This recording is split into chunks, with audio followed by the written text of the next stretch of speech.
খালেদ মহিউদ্দিন, আপনি সালমান এফ রহমানের টাকা খেয়েছেন। আবার খালেদ মহিউদ্দিন বলছে আমি শুধু চাকরি করেছি, টাকা নেব না। না, আপনি অবৈধ টাকা নিয়েছেন। না, আমি অবৈধ টাকা নেইনি, শুধু বেতন নিয়েছি। না, আপনি অবৈধ অনৈতিক সুযোগ সুবিধা নিয়েছেন। এভাবে তর্ক বিতর্ক চলছিল এনসিপি নেতা নাসির উদ্দিন এবং খালেদ মহিউদ্দিনের সাথে। খালেদ মহিউদ্দিন এত বেশি আক্রমণের শিকার আর কারো হাতে হননি।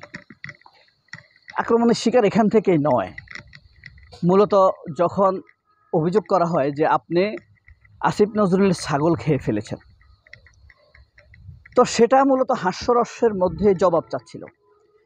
প্রিয় বন্ধুরা, চমৎকার একটি টকশো নিয়ে আলোচনা করব। চমৎকার টকশো নিয়ে না, একটা ফালতু বাজে টকশো নিয়ে চমৎকার আলোচনা করব। অর্থাৎ টকশোটা খুবই বাজে হয়েছে, আমার আলোচনাটা হবে ইনশাল্লাহ অনেক ভালো যদি এই লাইনে আপনারা ভিডিও দেখেন। কারণ বাংলাদেশে কিন্তু টকশো রিভিউ, টকশো নিয়ে আলোচনা এরকম ভিডিও খুব কমই হয়, ভয়ে বানায় না মানুষ, কারণ তাদের অনেক জনপ্রিয়তা আছে। তাহলে এই ধরনের ভিডিও বানালে কেউ হয়তো দেখবে না। এই কারণেই মানুষ সাধারণত কন্টেন্ট ক্রিয়েটররা এই উদ্দেশ্যে তাদের কথাগুলো ওদেরকে নিয়ে বলে না, অথচ এটা সবচেয়ে বেশি ইম্পর্টেন্ট। ফাহাম আব্দুল সালাম এবং নাসির উদ্দিন পাটোয়ারিকে ঠিকানায় খালেদ মহিউদ্দিন এনেছিল তার অনুষ্ঠানে, তার ইউটিউব চ্যানেলে। ঠিকানায় কি খালেদ মহিউদ্দিন ঠিকানাবিহীন, তার নৈতিকতার কোনো ঠিকানা নেই। তো সেখানে নানান বিষয় নিয়ে কথা হচ্ছিল। তো নাসির উদ্দিন পাটোয়ারি সেখানে বেশ কিছু তির্যক কথা বলেছেন বিএনপির ভিতরে কিছু চতুর অতি চালাক লোক আছে, তাদের সংস্কার নিয়ে, রিবিল্ড নিয়ে, ঐক্যমত্য কমিশন নিয়ে নানান চতুরতা আচরণ করছে, চতুরতা দেখাচ্ছে। এটাতে ফাহাম আব্দুল সালাম হার্ট হয়েছে। এখান থেকেই তারা জাম্প করে যায় নাসির উদ্দিন পাটোয়ারি আসিফ নজরুলের ছাগল খেয়েছে। তো এই ছাগল খাওয়ার ইস্যু নিয়ে নাসির উদ্দিন পাটোয়ারি হাস্যরস্য নিয়ে কথা বলেছে এবং সে বলে দিয়েছে না, এটার সাথে আমি আসলে ছিলাম না, আমি জানতাম না। শেষ পর্যন্ত এক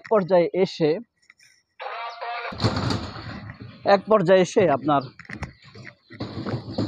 নাসিরুদ্দিন পাটোয়ারিকে আবারও আক্রমণ করে যে আপনি ছাগল খেয়ে ফেলেছেন। তখন নাসিরুদ্দিন পাটোয়ারি হুট করে এটা আপনি কোথায় পেলেন? আমি তো এটা জবাব দিয়েছি, এরপর আপনি এটা কেন আনলেন? আপনার কাছে কি প্রমাণ আছে? তখন খালেদ মহিউদ্দিন বলে আমি আউটলুকে পেয়েছি, আমি অমুকের কাছে শুনেছি, মানুষ বলে। তখনই নাসিরুদ্দিন পাটোয়ারি খালেদ মহিউদ্দিনকে একদম মারাত্মকভাবে অ্যাটাক করে। এই অ্যাটাকের শিকার খালেদ মহিউদ্দিন আর কখনো হয়নি। আপনারা যদি এই ইউটিউব এখন আর মানুষ এটা দেখে না, তারপর আমি দেখেছি কত রকম ফালতু আচরণ করে খালেদ মহিউদ্দিন। এটা দেখার জন্য আসলে আমি এটা দেখি।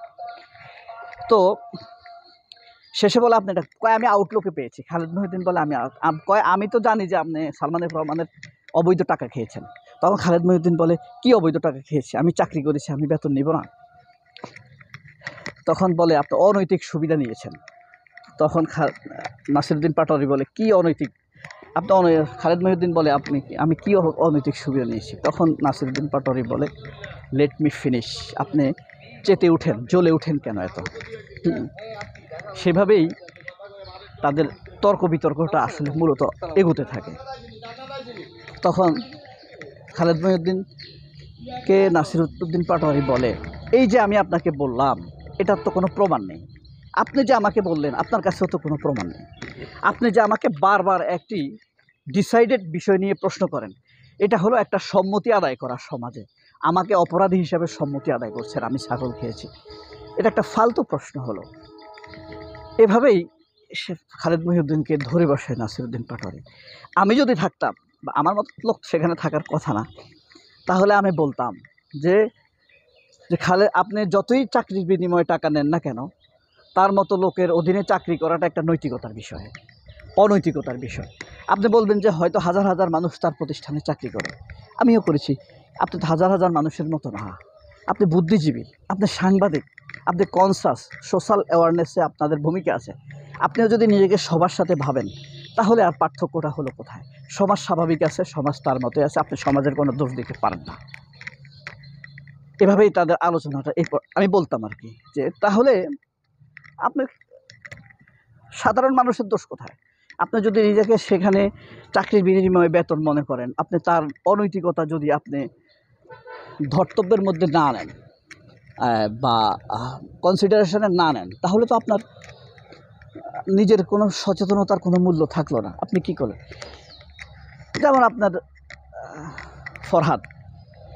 ফরহাদ নাকি ছাত্রলীগের নেতা ছিল SM হলের, এটা কিন্তু প্রমাণ হয়েছে এটা মিথ্যা। আর যে ছাত্রলীগের ফরহাদ সে কিন্তু এসে ফেসবুকে স্ট্যাটাস দিয়ে ভিডিও দিয়ে বলেছে যে এটা সেই ফরহাদ না, এটা হলাম আমি।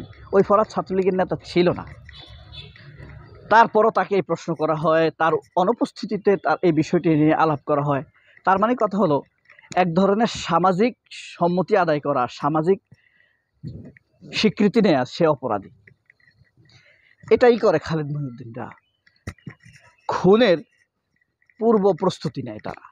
ধরেন সে মানুষের কাছে তৈরি করে দেয় সে গুপ্ত রাজনীতি করেছে, আরেকটি শ্রেণী এসে সরাসরি অভিযোগ করে রাজনীতিক এরা গুপ্ত রাজনীতি করে, এরপরে গুপ্ত রাজনীতির শাস্তির প্রস্তুতি নেবে।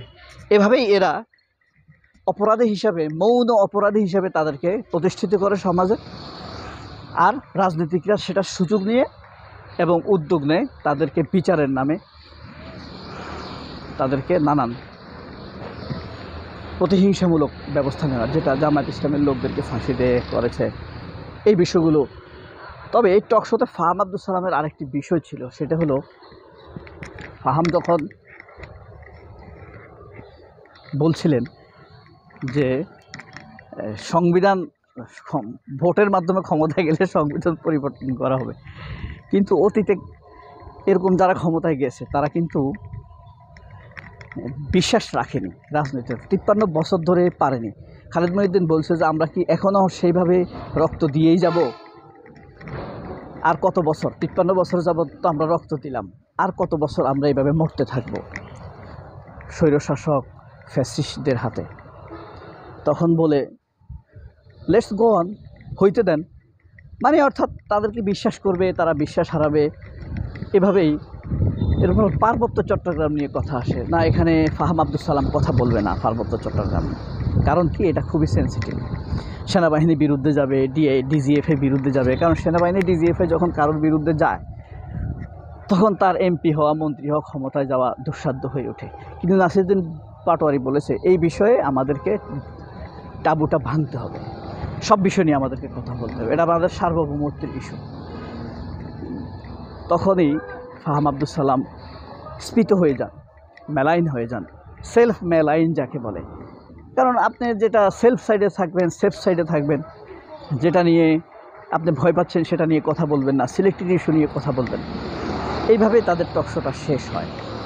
আপনারা যদি দেখে থাকেন অ্যানালাইসিসটি মিলাবেন। সবাই অনেক ভালো থাকবেন। আল্লাহ হাফেজ, আসসালামু আলাইকুম।